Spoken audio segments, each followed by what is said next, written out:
Good morning friends, आज के मेरे इस वीडियो लेक्चर में आपका स्वागत है। आज हम प्रोनाउन के बारे में और 5 नंबर पार्ट को स्टडी करेंगे।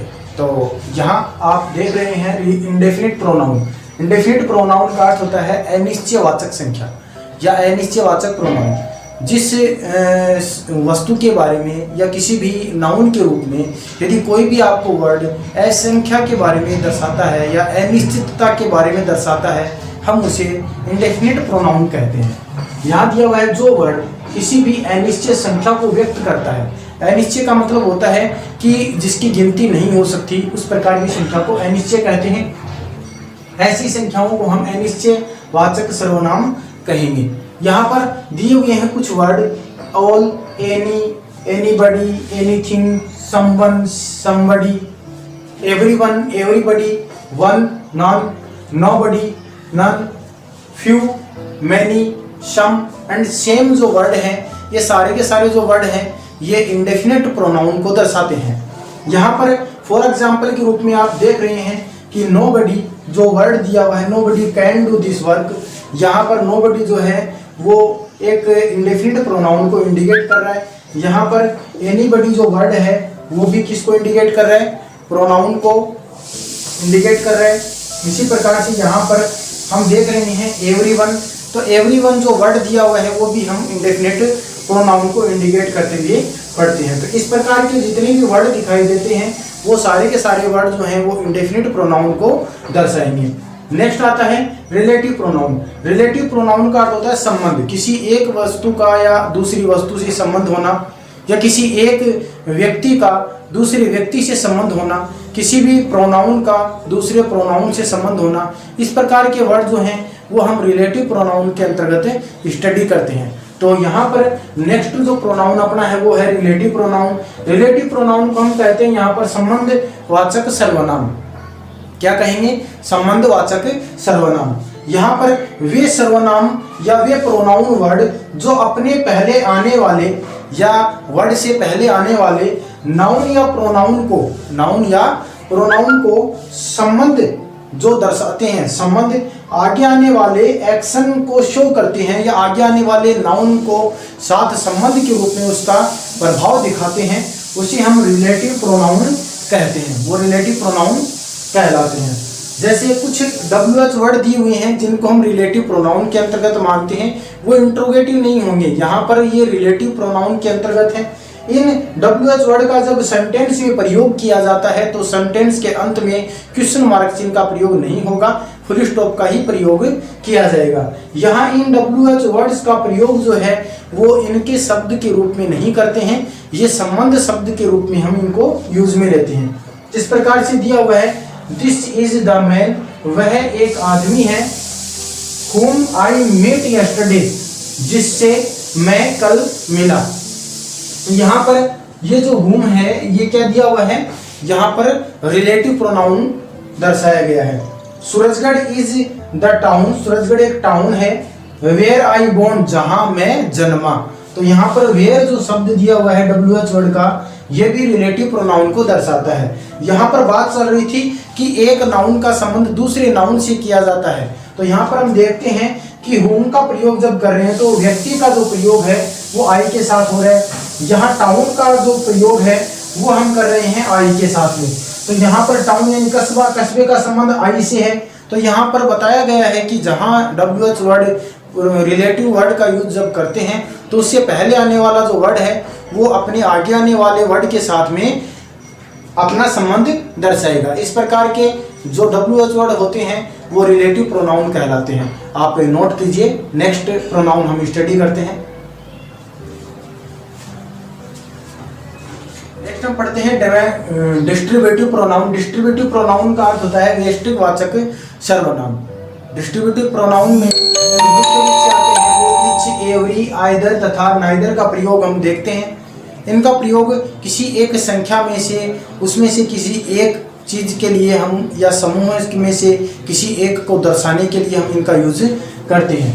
यहाँ पर इनके बाद या इन शब्दों के बाद इच, एवरी, आइदर तथा नाइदर का जब सेंटेंस में प्रयोग होता है तो उसके तुरंत बाद आने वाली जो वर्ब होगी सेंटेंस में वो सिंगुलर वर्ब का ही प्रयोग हम करेंगे।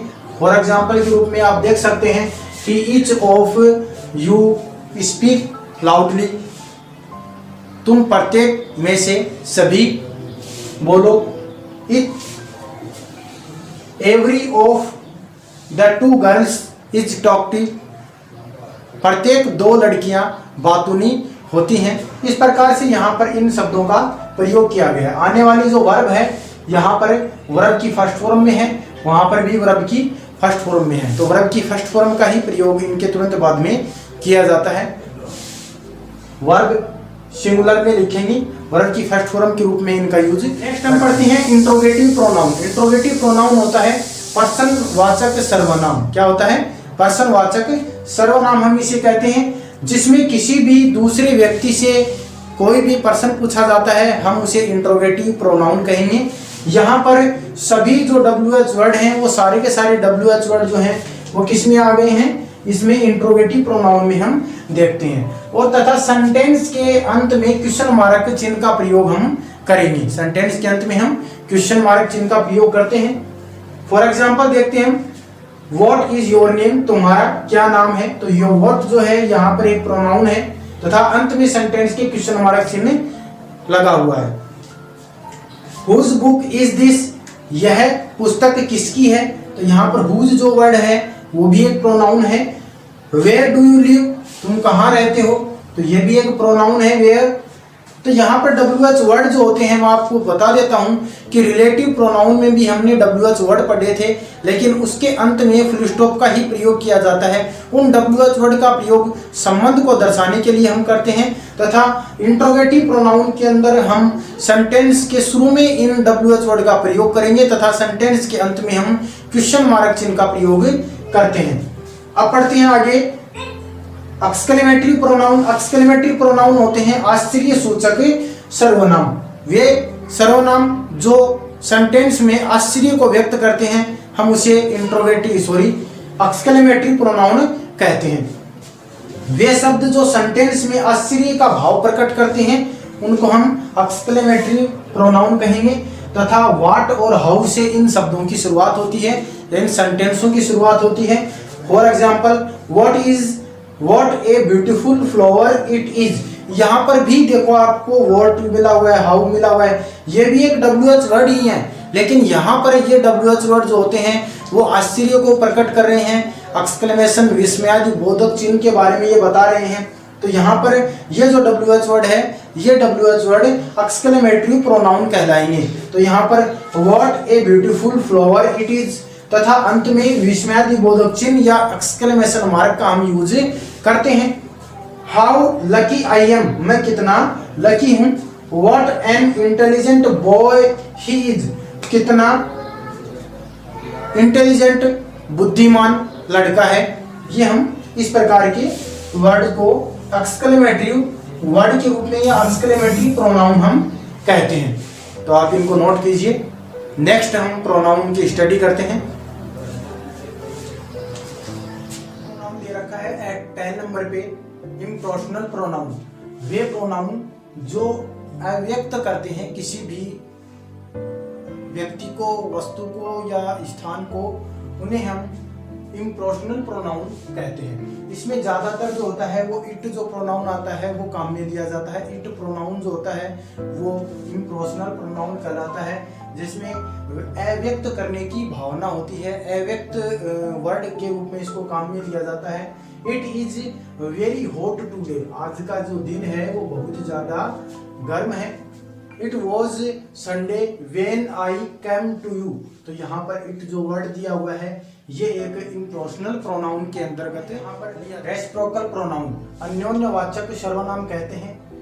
इनका प्रयोग दो या दो से अधिक जो व्यक्ति होते हैं या वस्तुएं होती हैं उनको व्यक्त करने के लिए इनका प्रयोग किया जाता है, जिसमें इच, अदर, वन, अनोदर का प्रयोग हम देखते हैं। और इसमें सेंटेंस में जब इनका यूज करते हैं तो इनका आपस में पारस्परिक संबंध हमें देखने को मिलता है। जैसे एग्जाम्पल में दे रखा है, यहाँ पर दिया हुआ जो एग्जाम्पल है वो दे नो इच अदर। तो यहाँ पर ये इच जो अदर है ये यहाँ पर रेसिप्रोकल प्रोनाउन कहलाता है। The 3 sisters the three sister support one other. तो यहाँ पर वन जो अदर दे रखा है वो भी एक रेसिप्रोकल प्रोनाउन कहलाता है। नेक्स्ट हम यहाँ पर स्टडी करते हैं पॉजेसिव प्रोनाउन की। पॉजेसिव प्रोनाउन होता है शब्द है बोधक सर्वनाम। शब्द है बोधक सर्वनाम हम इसे कहते हैं। यहाँ पर इसका प्रयोग जो होता है वो अपने किसी भी वस्तु के ऊपर अधिकार को व्यक्त करने के लिए किया जाता है। अधिकार व्यक्त करने के लिए यहाँ पर पॉजेसिव प्रोनाउन का हम यूज करते हैं। जैसे my, mine, our, your, yours, his, her, their, ours, its and theirs. इस प्रकार के वर्ड इसमें शामिल किए गए हैं। जैसे एग्जांपल में दे रखा है कि दिस बुक इज माइन। तो माइन जो वर्ड है यहाँ पर प्रोनाउन है। That car is yours. तो यहाँ पर योवर्स जो वर्ड है वो भी एक प्रोनाउन है। इसी प्रकार से this house is his. His का प्रयोग यहाँ पर प्रोनाउन के रूप में हुआ है। यहाँ पर दे रखा है next example this is my book. तो माई भी एक प्रोनाउन हमें देखने को मिलता है। इसी प्रकार से हमारा आज का ये टॉपिक जो है प्रोनाउन से संबंधित टॉपिक जो था वो आज कंप्लीट हुआ। और यदि ये वीडियो आपको अच्छा लगा हो तो आप इसको शेयर, लाइक, सब्सक्राइब जरूर करें।